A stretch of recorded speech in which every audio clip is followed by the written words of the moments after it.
is the United States Steel Hour.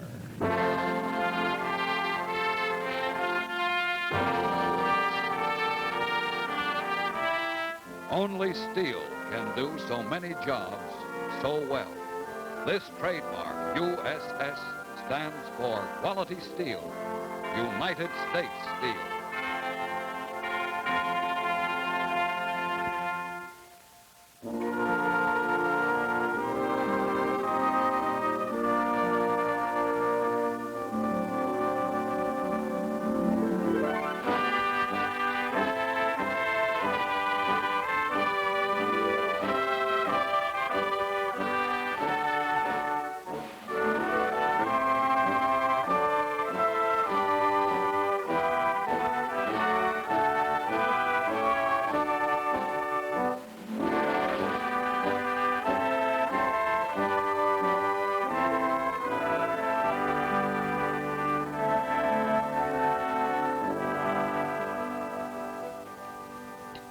Want to come in, please, Sam?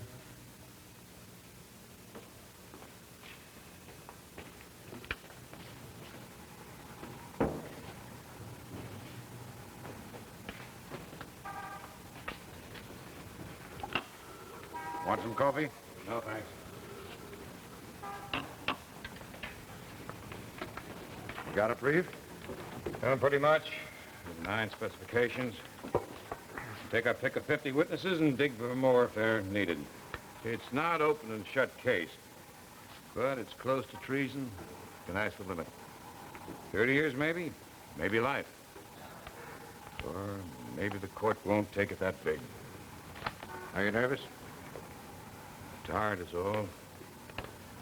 I've been on that for 60 hours. If it makes you feel better, G2's been on it for 2 years. 3,300 Army POWs repatriated. 200-odd cases investigated for trial. 40 of those cases approved for further action. They're throwing just one of them at you. One of the cut-and-dried ones at that. An infantry captain with a Silver Star and a cluster. A letter of commendation from the CG of his division for exemplary conduct under fire. That's not cut and dried. An infantry captain who collaborated with the enemy while a prisoner of war.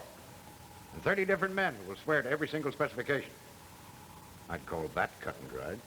I'll tell you the truth, sir. I'd just leave not had this one. Some are pleasanter than others, or at least not as unpleasant. But you take the cases in order. This is an ugly one, and that's unfortunate. But you were in line for it. Are you telling me you want to hand it back? No, sir. I'm telling you it hasn't got a pleasant taste. Some cases haven't. Sure, these cases have first and last names. They're people. The man who's going to try them, prosecute them, has got to look into his own soul. If an accused suddenly doesn't have a name, if he's just a case and not a human being, and if his prosecutor sticks him on the chair without a single doubt or concern, then it's not a trial, it's an inquisition. You've spent 60-odd hours planning this. Now go home and spend 160 more searching your conscience. If you take this case, I expect you to have regrets, but no remorse. It's as simple as that.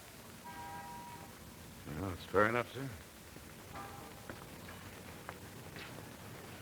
Edward Hall, Jr., Captain of the United States Army. It's nice and impersonal when it's on paper, isn't it? This man is accused of collaborating with the enemy. The people who were hurt by this, they have names too. And their names look impersonal on paper. Now pick it up from there, Major Moulton.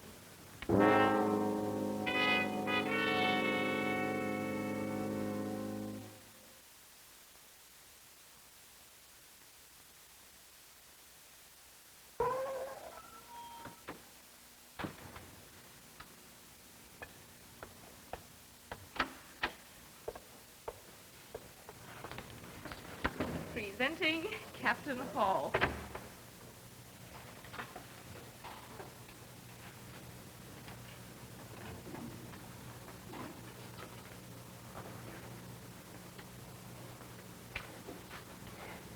Hi, Dad. You potted? He said you'd be after you read my wire. You're thin. You're too damn thin. You look like a scarecrow.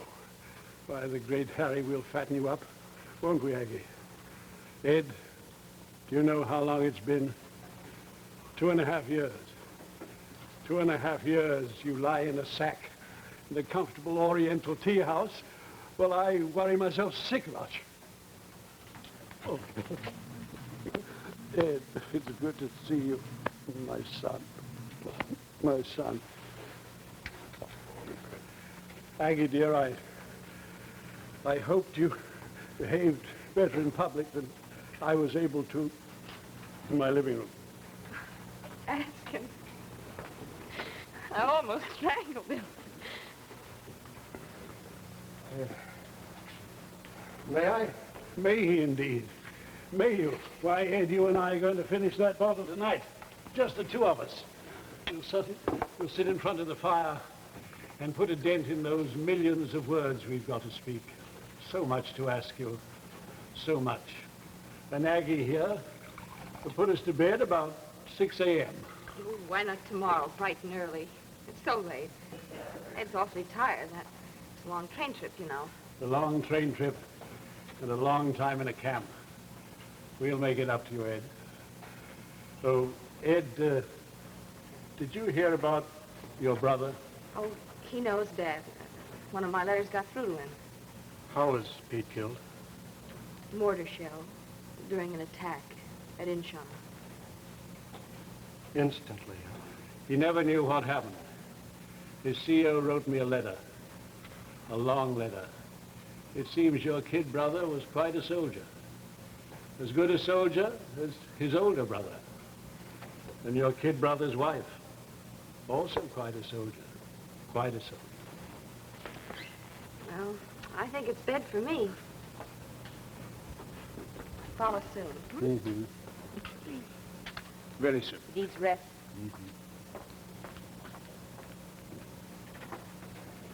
How long were they together before he shipped out? About a month? Just about. Pete must have been, what, 22? All of 22. Not quite. Aggie said you took it well. I took it well because I had another son living. I couldn't spare the time to grieve when there was so much hoping to do. This time, the hope realized. Ed. Yes, Dad. When you want to, understand, when it's far enough away for you to talk about it, I'd like to hear. Sure, fair enough. When it's far enough away, I'll oblige. Only right now. Right at this given moment, I've got it on my back. It's dead weight.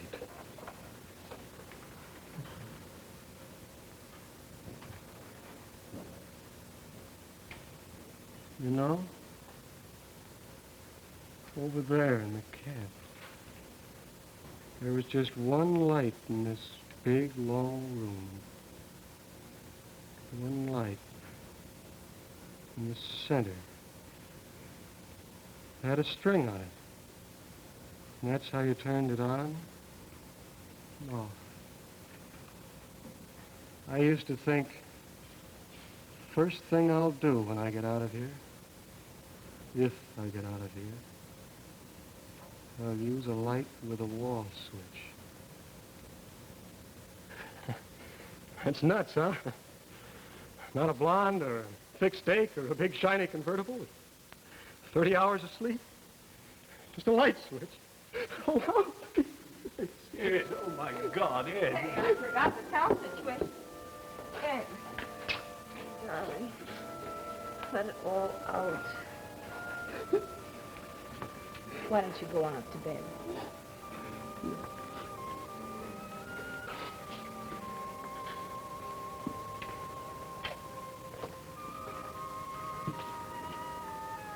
Dad? Yes, Ed. Yes, son. I'm sorry. Don't be. Please don't be. Night, Dad.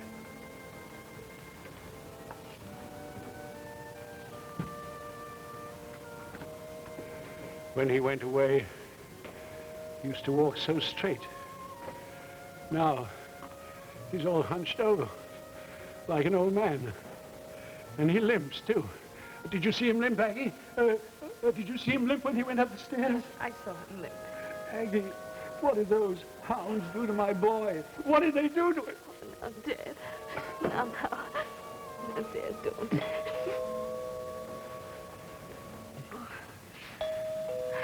Shall I get it? You make some coffee. I'll see who it is.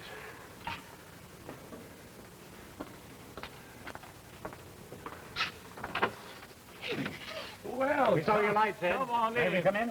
Smitty. Hello, Ed. It's good to see you, boy. Thank you. What are you doing out in the snow? Here, let me get your coat. Aggie, it's Colonel Field and Colonel Smith. Make more coffee. My boy just came back. I've been celebrating. I need black coffee. Sit down, sit down. Now, what can I do for you? If you've come to drag me out of retirement and take over a regiment, the answer's no. I'm a father again. Now, listen to me. Here I sit and let you two old war horses not even have a drink. What'd it be? Ed, this isn't social. Oh? It's about your son, Ed. Well, I told you. He just came back. Sit down, Ed. Listen to us. All right, Smitty. I'm sitting, and I'm listening. What we've come to tell you, you'd hear through regular channels in a day or so. 3 days is the latest. Fielder and I just heard it tonight, only a few hours ago. We're all old friends, Ed, and you're a valued old friend. And we decided it'd be better if you heard it from us. Heard about what?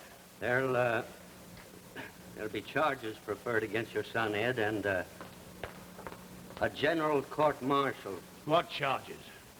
What stupid red tape nonsense is this? He just came back from 2.5 years in hell. Now what's the problem?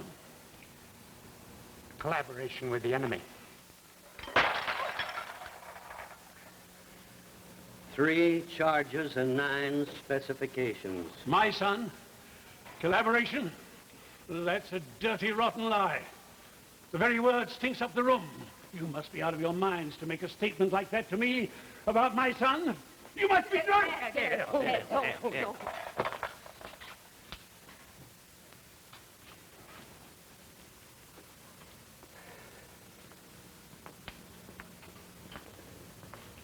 Ed, ask him. I wouldn't insult him by repeating such a filthy accusation. There are 50-odd witnesses, Ed. They all tell the same story. He signed enemy surrender leaflets. He gave lectures for them. In combat, he won a Silver Star. 2, he got a cluster. He honored me. In the camp, Ed, it would appear, he didn't honor you.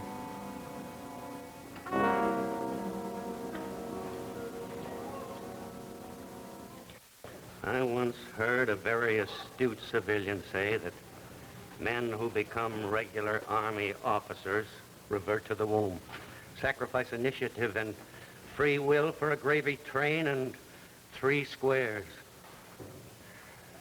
Somebody ought to show Captain Hall and his father to this very astute civilian. Let's go.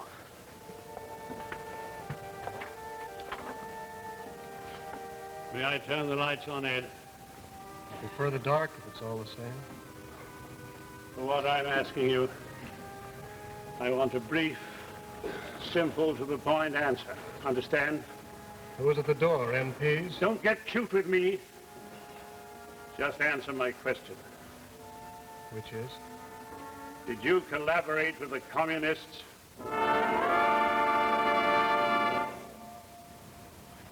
Yes. More questions? Yes. One more question. God forgive me. Why didn't you die an honorable death in action? It would have been preferred. Much preferred. Dad. would have been much preferred by me, too. Do you understand? Makes sense to you? A nice, clean, acceptable death with dignity? Much preferred. Would it interest you to know that there were reasons? For treason? They must have been of earth-shattering importance to make you crawl on your belly. Do you know what I got for that crawl on my belly? Do you know what I got? I'll tell you, Dad. I sold my soul for a filthy blanket that stunk of fish and urine, and 3 hours of uninterrupted sleep. And do you know what else, Colonel? At the time, I thought it was one hell of a bargain.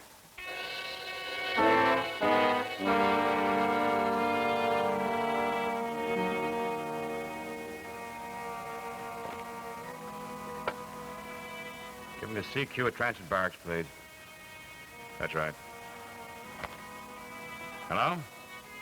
It's Major Moulton. You've received a list of names of men on temporary duty there. You have the list there? All right.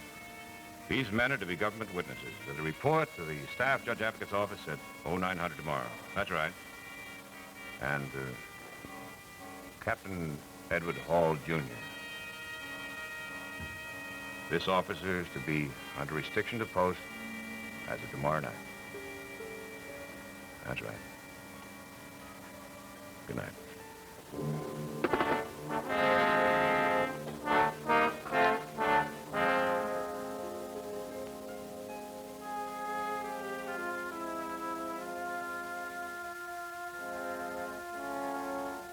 Captain Hall, deep in my gut, I ache for you.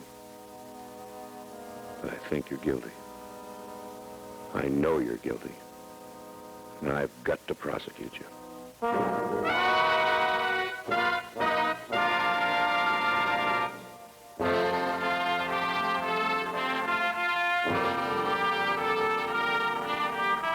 This is the United States Steel Hour. In just a moment, Act 2 of The Rack. But first, here, speaking for United States Steel, is George Hicks. That huge and very strange-looking steel structure you see down below is a modern engineering miracle. It's called an offshore mobile drilling platform, and it is revolutionizing the vitally important business of looking for oil fields deep in the ground beneath the sea. The remarkable thing about this mobile platform is the fact that it gives drillers the stability of a permanent dock that can be raised above even hurricane waves in 100 feet of water. And most important of all, can be moved readily from one location to another. All this is made possible by these 14 huge steel caissons. Actually, they're portable pilings on which the whole barge moves up and down with the help of air-controlled grippers or jacks designed by Colonel L.B. DeLong. Here's one of those 200 feet high caissons. But legs must have feet, and that's just what these massive donuts are, huge feet to grip the ocean floor. This fantastic monster of the deep was built at United States Steel's Consolidated Western Plant at Orange, Texas, for the offshore company of Baton Rouge, Louisiana. But let's inspect this amazing drilling platform, being used by the Humble Oil and Refining Company. I went aboard in a skip bucket with Bob Stewart, a veteran oil field man. He's the skipper of this ingenious floating island. This is some of the mechanism that makes it click. With this 140-foot drilling rig, oilmen can drill down to more than 3 miles below the floor of the sea. For more restful moments, the crew of 46 men can spend their leisure hours in the air-conditioned lounge. Our friends Mary Kay and Johnny would love this gleaming stainless steel galley. And here's the latest in crew's quarters.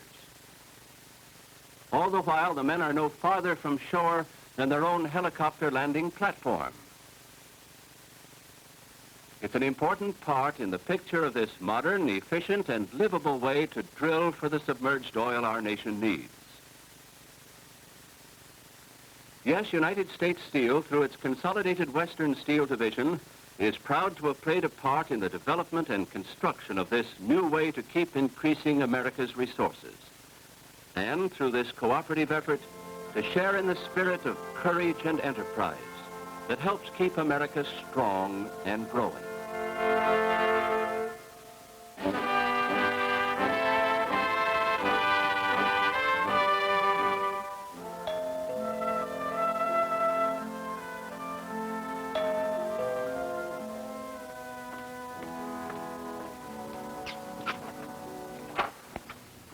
Yes, what is it?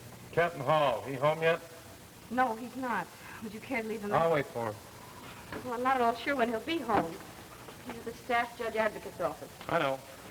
Wozniak's the name. I'm the captain's consul. He knows me. You are his attorney? You were expecting Clarence Darrow? Living on this way?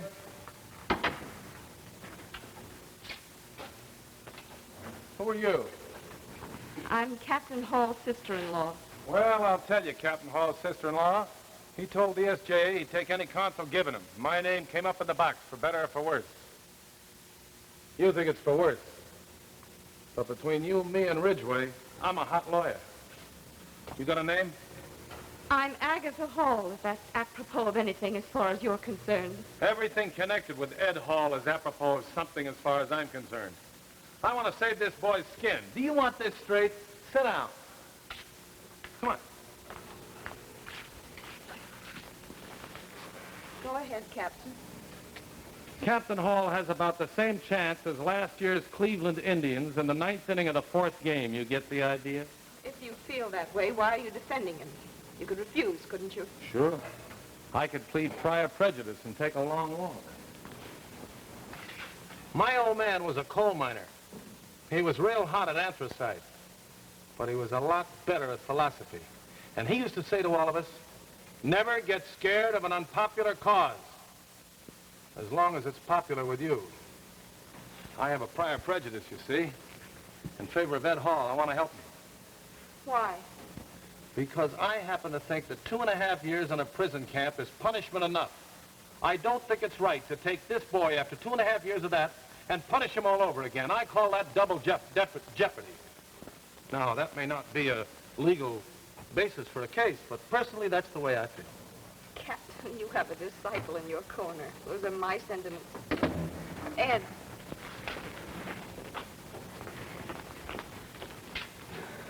This is Captain Wozniak. You defending me? Well, yeah, sure. I left a note for you. I read it. What axe are you grinding, Wozniak? Or is it just some perverse penchant for lost causes? Well, let me put it this way. With anybody else in the whole world except me, you can guzzle off your liquor, look railroaded, disillusioned, self-pitying, and wrecked up. But not with me. With me, it's eye level. With me, it's honest. So from you, I want cooperation, belief, and trust. When I walk into that court-martial, I want a team. Not a reluctant lost generation and a passing stranger called in to go through the motions of his defense. You understand me, Captain? I'm guilty, you know that. There are degrees of guilt. Was that our case? That's some defense. Check me, Captain. In your case, there is no defense. There is only an explanation. That is our case. Did they tell you when you went into restriction? Tonight. Do you know where?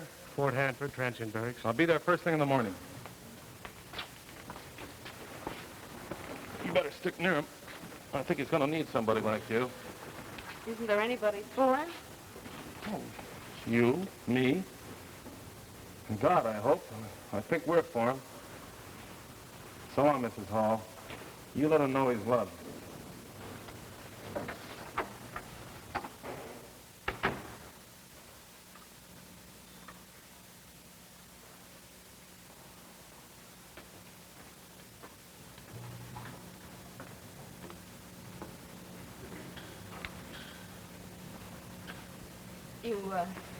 You didn't see your father? No. I thought maybe... You thought what? Oh, Aggie. Did you ever think that a man's brain could be put on a rack and stretched and squeezed and pulled out of shape? For 3 years I was on that rack. My brain was on that rack. And now that I'm home, it's still on it. Ed, listen. Your father... My father is Army. He couldn't understand that what's cowardice in one man is simple collapse in another. I know this Army, Aggie. I was born into it. My father has 4 tiers of ribbons on his uniform. Oh, I know the Army, Aggie. It can perform only one human function. It can bleed. But it can't weep.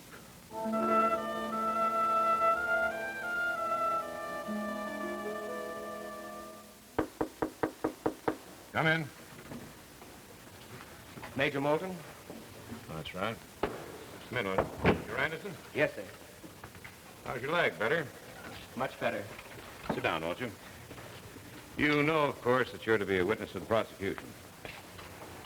Yes, sir. In that case, I won't have to add much except tell the truth as you know the truth, as you remember it. I'll get through it as quickly as possible. Sit down hard. Anything special? He's a human being. Does it have to be more special than that? Paul's a friend of yours. He saved my life once. He was a brave man. He was a brave man. You think this is a lot of protocol slapped out like on a chow line, don't you? Man does this, he's therefore that, he sentences us. Let me tell you something, Lieutenant Anderson. When it comes to its own, the Army walks on tiptoe and in agony looking for justice. That's right, agony. He thinks this is a railroading. And you agree with him. Well, I talked to a lot of your boys, but all for going after your Captain Hall with a pistol butt and 3 hours of free time. There's people and people. Me, I don't like informing. You guys behind desks, you don't know what it was like. When somebody says compound, to you it's just a word. Why, you silly little punks. You think you were in the First War or fought by the United States Army? Is that what you think? Well, listen, Lieutenant. I took a long walk in 1942 and one hot afternoon from Bataan through Manila on one glass of muddy water. I went to a lot of places like Cabanatuan, Santa Tomas, and Formosa. I got strung up my thumbs for 6 hours one time for spilling water in a Jap corporal's pants. When you say compound to me, little buddy, I don't have to imagine a thing. 3 years, 6 months, and 15 days. I know whereof you speak. And I'm not asking you to inform, Lieutenant. I'm merely asking you to tell the truth. I won't call on you unless it's absolutely necessary. That much I'll promise you. Major Moulton, sir. You like your job. If what gets proven in that court will help one kid, just one, maybe years from now, if it'll help one kid who's been captured keep faith with his country and his army, I'll like my job.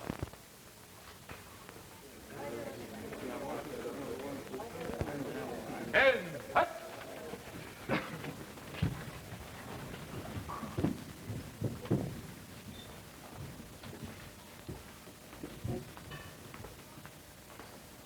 The court will come to order.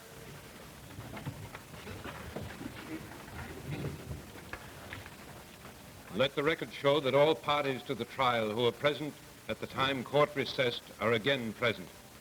Proceed with the arraignment. The charges were served on the accused by me on February 26th of this year. Captain Hall, how do you plead? The accused, Captain Edward Hall, Jr., pleads to all specifications and charges not guilty. The prosecution would like to make an opening statement.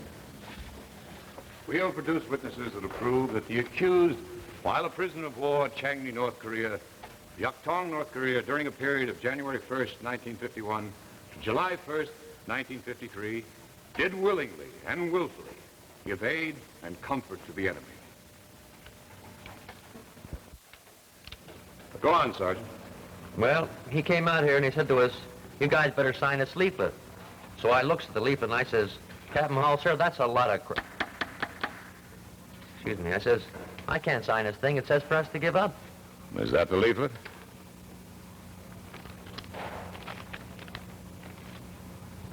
Yes, sir? Well, they got this commie interpreter on the stage. They got him on the stage, and they said, well, what's going to happen? Well, I didn't know what was going to happen. Did he introduce anyone? Yes. He introduced Captain Hall, and Captain Hall came out and gave the lecture. I seen him go up to Lieutenant Anderson and order him to sign this leaflet.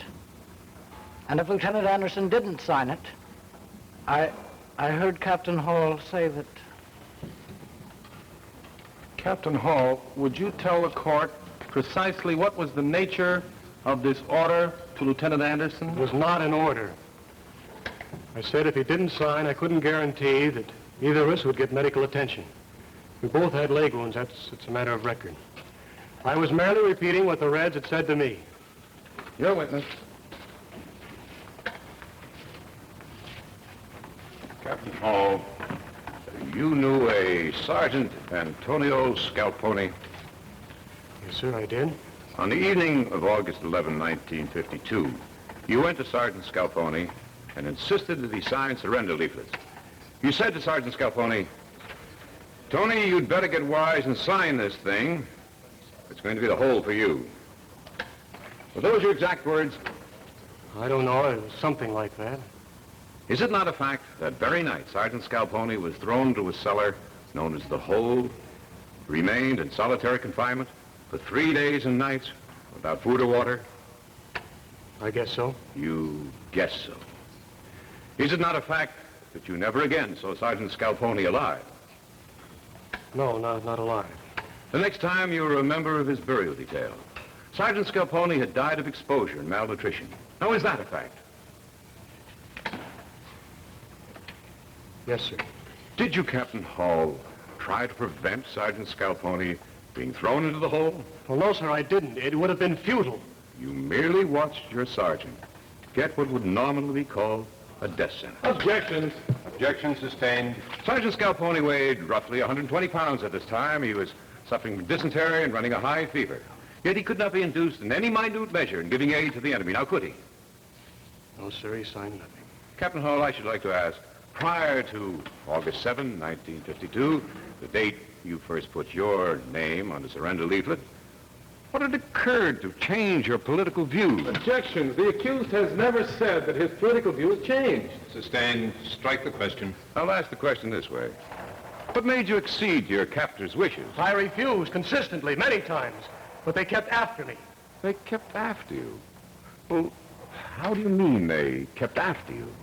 Well, long periods of questioning, long periods without adequate food or medical attention, threats, lack of sleep. I finally agreed to do as they asked. Were you subjected to physical mistreatment during this time?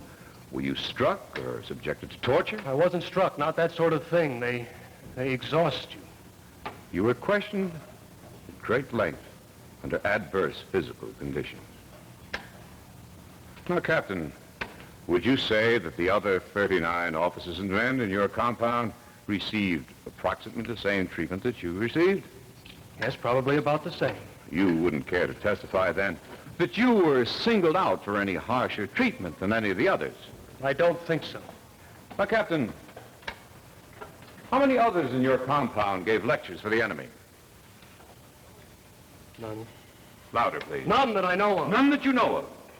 They all received roughly the same treatment you yourself received. But not another man committed treason. Objection! No one else saw fit to serve the communist cause as you did. If the court please, prosecution is overstepping himself and should be so reminded. Prosecution will govern itself accordingly. No further questions. Court will recess for today. Reconvene tomorrow morning at 0900.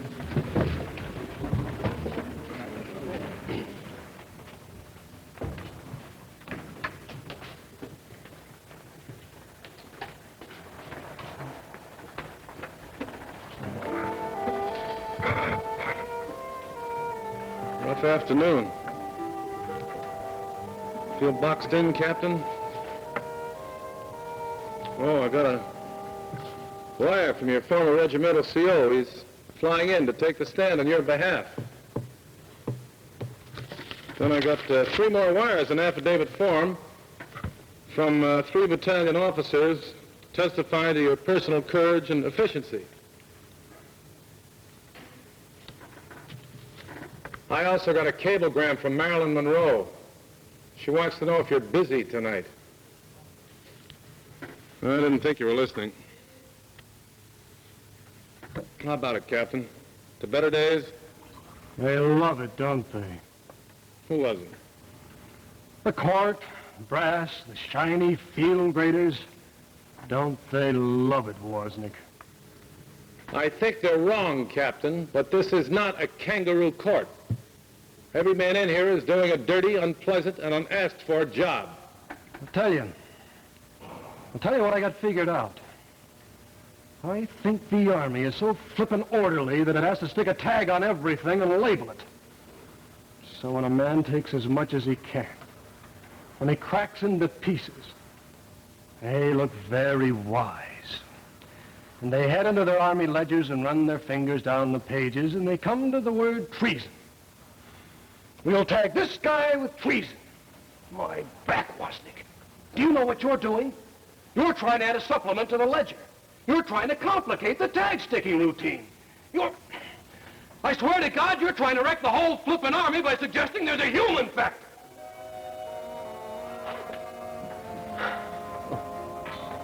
Wozniak, you poor slob. You're gonna wind up a captain if you stay in for 50 years. Do you know that? You know that, Wozniak?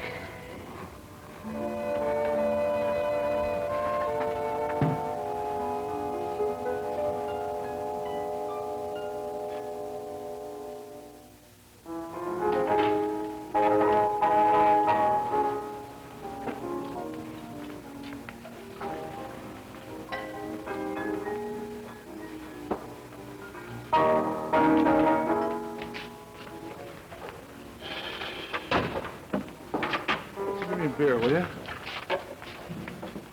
Hi, Sam. Hold a beer. All right, Steve. Buy you a drink? Oh, no, thanks. That would be out of order. Sit down. You should be home reading. I have been doing some reading. Steve, everybody I've talked to in the last 3 weeks, my own witnesses, papers, fathers, mothers, everybody and their brother has got this case pegged as a David and Goliath. The big, wicked Army against the poor, lone man. Steve, I know what you're going to say. I said it to myself 100 times over. Before I took this case, I sat in a chair for a day and a night and dug into myself to see if I came up with a big doubt or an honest conviction. Sam, there's a difference in misery. Yours ends after the sentencing. His goes on and on because of what you're doing to him, or let me say, what the Army is making you do to him. Forget the Army, Steve. I came up with an honest conviction. Which is? All right, we let him off. He's innocent of all charges and specifications. You know what then? What then? From that second you establish a precedent. If a man must break, he must break. That's all there is to it. We're not trying to crucify a man, Steve. We're trying to put a little muscle in every other man that may have to face the same things he did. So when we smack him down, when we ruin this boy for good and all, we still have to say to ourselves it is not a punishment inherent in the crime. It's simply a case in point, an example. We sentence a man as an example. We put a man on a rack for want of an alternative. Well, that may be law, but it's a hell of a long way from justice, Major. Captain, this rack that your client is on, it's a big one. Not just for the accused, but for the people who accuse as well. And of all the sticks in your craw, Captain, maybe you can give me an alternative? I wish to God I knew one. Good night, Captain.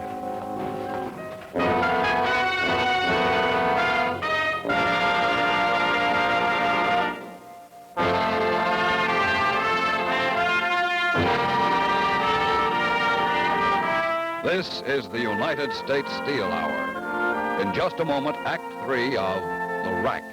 But now, let's join Mary Kay and Johnny. Tonight's an important occasion for us. The summer issue of House Beautiful's Guide for the Bride is off the press with some wonderful news. And its managing editor, Miss Mary McGee, has joined us to tell you about it. Thank you, Mary Kay and Johnny, for inviting me to be your guest. As you know, we've chosen the newest design of United States steel homes to be our bride's house of 1955. Well, we're certainly excited about this honor. Tell us, Mary, how did you happen to pick one of our homes? Well, we started out like a young couple with more ideas than money. So we looked for a house that combined a bright, distinctive style, smart planning, and a minimum price. And we found it in a United States Steel home. I can't begin to tell you all of the features. Why, we've devoted a 30-page section to it, and we still haven't covered everything. Well, I know that everyone is going to want to read it. And Mary, thank you very much for coming over to tell us about it. Thank you. Whether you're newlyweds or the parents of a big growing family, you'll love the bride's house. Just wait till you see the fresh color scheme, the long, graceful lines. You know, it looks so big. Well, Mary Kay, that's because it is big. For example, take a look at the living room and the dining area. It has the big open floor plan, which is so wonderful for family living and for entertaining. And the laundry and the kitchen. Well, as a matter of fact, the whole house are planned to save you steps. And you know, there's plenty of room for a family to grow in this big 3-bedroom house. As a matter of fact, you can decorate one of the bedrooms as a den if you want to. There's lots of closets and storage space. Besides being very practical, this is a very beautiful house. You'll love the big window wall, the way it lets the sun and the garden come right into the living room, and the warm texture of the wood paneling. Mary Kay, you're really sold on this house. Yes, I am. And believe me, folks, you will be too if you'll just drive out and see it. Like all United States Steel homes, the bride's house is built of solid wood construction, and it's sold by your local United States Steel Homes dealer. He's an independent builder who meets all of U.S. Steel's rigid requirements, both as a craftsman and as a builder. You know, the first thing that Johnny and I think of when we see something really wonderful like this is, can we afford it? And you're probably wondering the same thing. Well, if you are, just listen to this. The chances are that your monthly payments will be less than the rent you're paying right now. So be sure and get in touch with your local U.S. Steel Homes dealer and actually see for yourself the fully furnished home he's exhibiting near you. Meanwhile, you'll want to read this big, colorful booklet about the beautiful bride's house. There are 14 pages of photographs and decorating ideas. And we'd like to send you a copy. Just print your name and address on a postcard and mail it to us. Mary Kay and Johnny, U.S. Steel, Pittsburgh 30, Pennsylvania.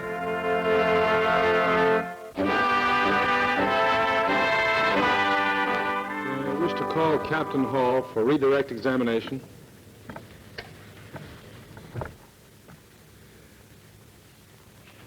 Captain Hall, you are reminded that you have been properly sworn and that you are still under oath. Yes, sir. Captain Hall, would you please tell the court as precisely as possible the regimen used in persuasion and questioning? Well, they'd call me out of the barracks any hour and lead me to an interrogation shack. The night I cracked, it was cold, and they had me remove all my clothing. I was freezing, and I was scared. After I got to the shack, I had to stand in a puddle of water, and then they started. For how long? That night, maybe 5 hours. It seemed like a month or more. They had these pamphlets, and they kept after me to sign them. I could feel my mind going soft, you know, crazy, disjointed thoughts. Nothing was clear at all. And then the guard took me outside. What then? Well, he handed me a shovel, and the interpreter said for me to dig a grave. And after it was done, they were going to shoot me. It was to be my grave. They'd done this before. Objection. Defense is leading the witness. Sustained. Strike the question. Had they done this before? Once. Not in the camp, on the way there. They were marching us to P.O.W, camp number 5. They told us that in each group of P.O.W s, one of us would be in charge, and that if any man of any group dropped out, the officer in charge would be shot. Well, one boy, he lost a lot of blood, and he kept falling down. The lieutenant in charge of his group was half carrying him.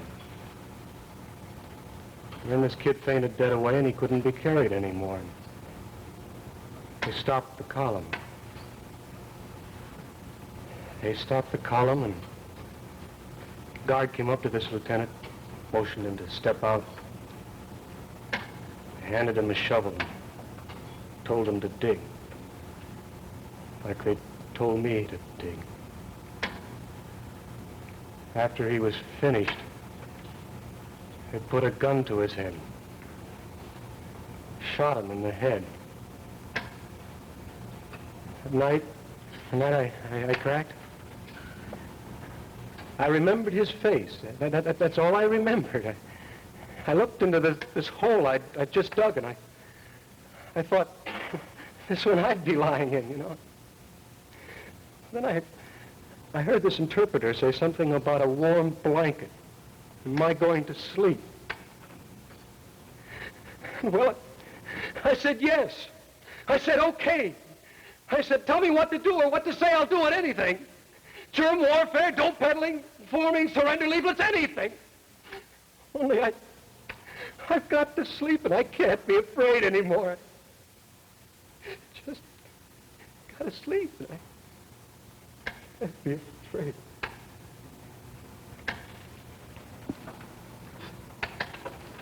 Do you wish to re-cross-examine the accused?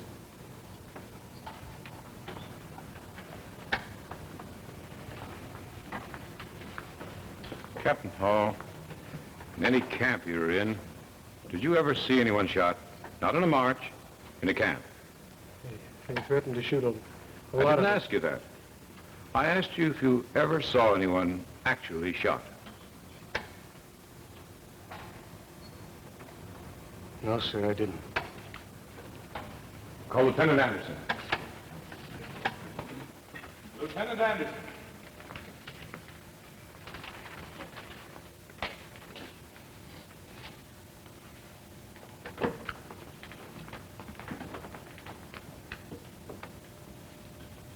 Lieutenant Anderson, you swear that the evidence you shall give in the case now in hearing shall be the truth, the whole truth, and nothing but the truth, so help you God? I do. Lieutenant, you're familiar with what happened to the accused on the night of August 7, 1952? The grave that he dug, the threats to shoot him, the rest of it? Yes, sir. You know the story to be true? Yes, sir. Why do you know it to be true? I'm not sure I understand the question. You know it to be gospel, Lieutenant Anderson. I'll tell you why. Because the same thing happened to you the next night. Isn't that true? Objections. Those are leading questions. The whole line of questioning. Did you receive similar treatment to the accused? Not similar, exact treatment. Yes, sir. Shovel, graves, threats, keeping after you, the rest of it? Yes, sir. Now, Lieutenant, I would like to ask, did you sign surrender leaflets? No, sir. Louder, please, Lieutenant. No, sir. Did you make lectures for the communists? No, sir. Did you make broadcasts for them? No, sir. I've no further questions to ask this witness. Ed, as God is my witness, 1,000 times I thought I'd break. 1,000 times I didn't think I could... The witness is out of order. The witness is excused.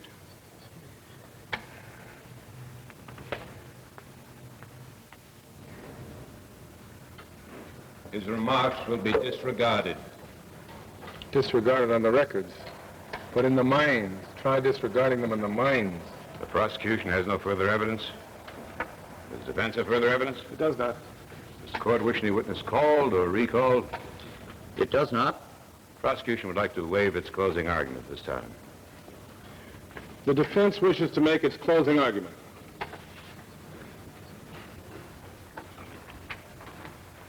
Gentlemen, before we judge this man, we must weigh the evidence not as it sounds in this room, but as it might sound in a P.O.W. compound in North Korea. We must alter values. We must re-evaluate certain human assumptions.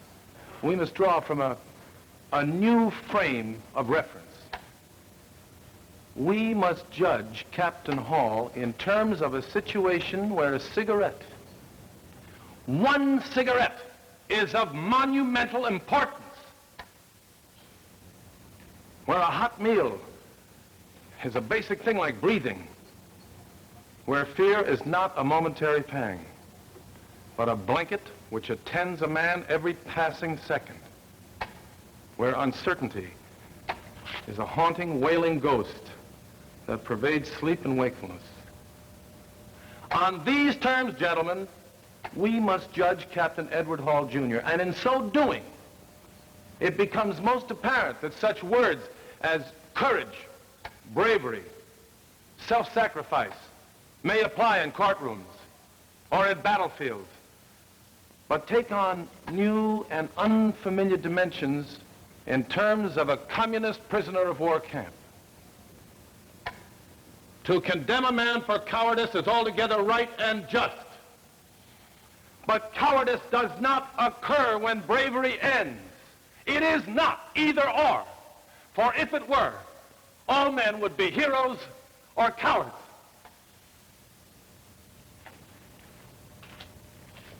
I humbly submit to the court that there must be an in-between.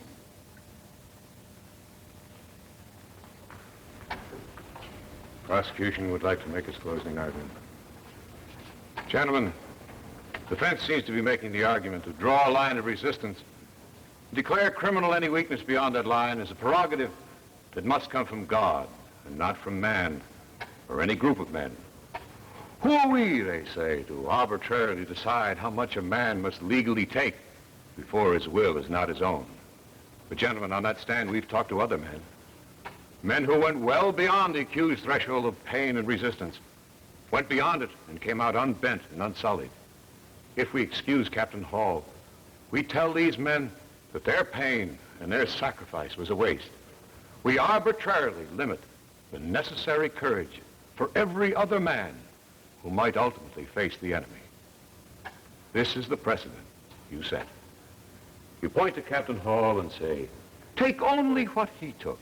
Suffer only to the extent that he suffered. Then you may give up. You may collaborate. You may sell your soul, your loyalty, and your birthright. And we'll excuse you. We'll understand. Gentlemen, if you do that, you impair the morale of every man in the United States Army, the principle of leadership for every officer, and the security of the United States. Because, gentlemen, the security of the United States is an unbroken chain that extends from an 8-man patrol in the foremost area of an unpronounceable island to a schoolroom in Dubuque, Iowa, a flat in Brooklyn, every front porch. If you find Captain Hall innocent of collaboration, you find 3,000 brave men who did not break, guilty of stupidity. You must find Captain Hall guilty as charged.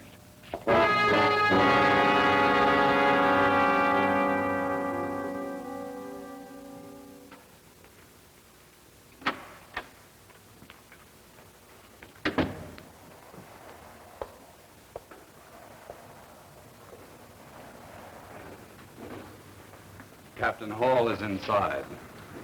I know, sir. I suggested this place to him. I thought he'd find peace here. For a moment, I think he has.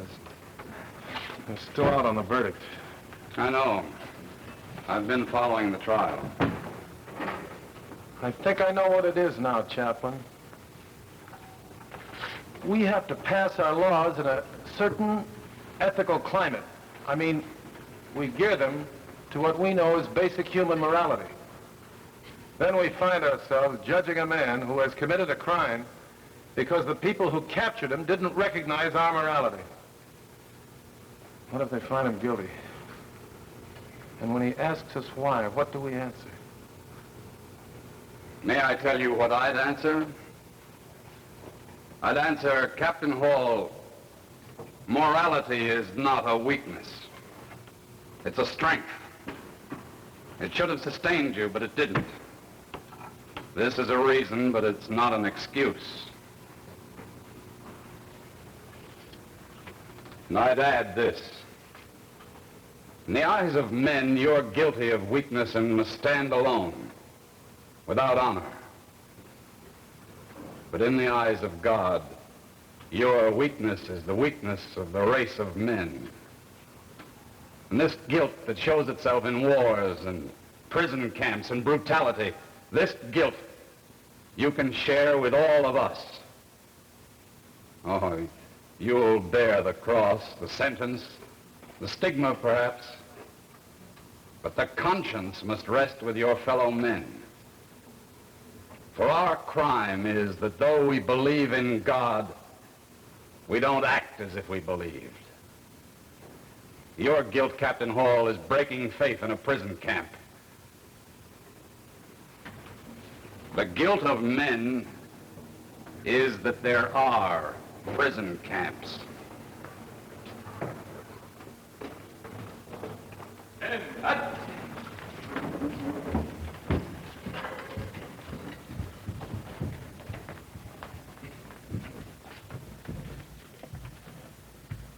Captain Hall, approach the court.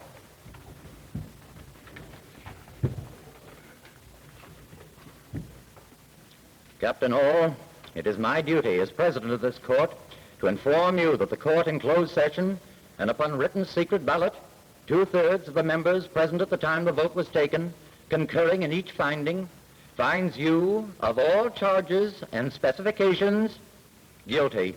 The court will adjourn to meet for McCall at my sentence.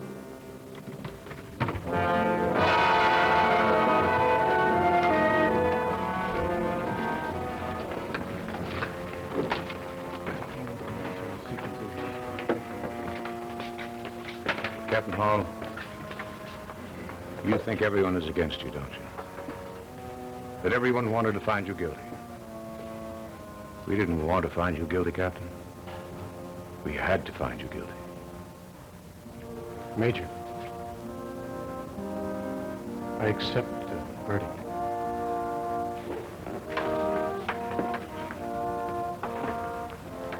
And thanks, Steve.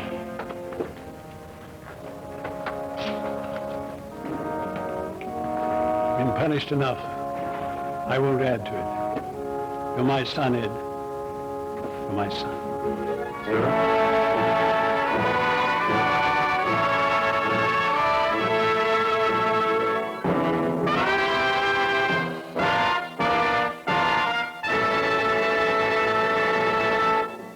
In a moment, we'll tell you about next week's Stars and Story. But first, here is a message from our alternate program, the Elgin Hour.